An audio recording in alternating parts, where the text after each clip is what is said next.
skušamo postaviti en model, kako zdaj to kljub vsemu deluje. Mi inštrumenta, mi merilnika in mi tega, kako zadeva deluje, z današnjo tehnologijo nimamo.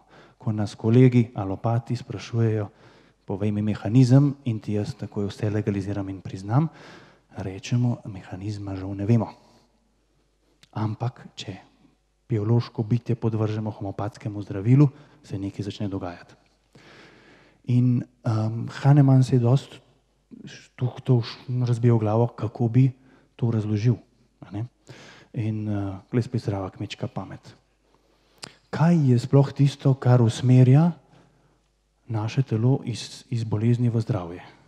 Vsak organizem ima neko silo v sebi, nekega dirigenta, ki usmerja njegov organizem v boju z entropijo. To pomeni z razkaosom, z razpadom, z tem, da ne bo zbolel, da ne bo se podhladil, da ne bo. Imamo enega dirigenta, nevidnega v nas, ki to nekako dela, sej to je logično. To ni nič, kar je zelo čudnega. To imajo vsa živa bitja, to imajo rastline, imajo ene sisteme, s katerimi se borijo proti motnjam, ki jih spravljajo iz ravnovesja v bolezen in smrt.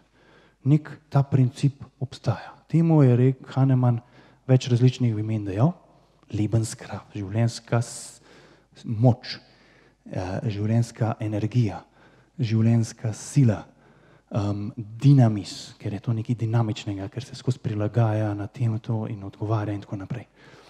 Tako da,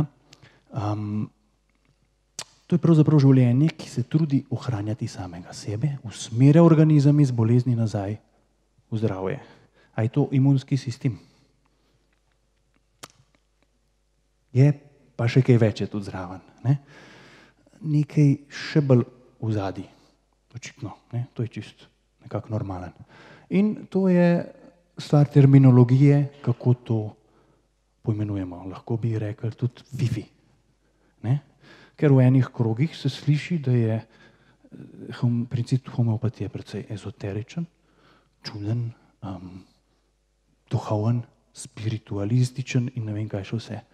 To je ta princip življenjske sile, je v bistvu konstrukt enega zdravega kmečkega razmišljanja, ki ne vključuje ničesar neposredno religioznega in je samo poskus najti teoretični model, zakaj in kako homeopatija deluje.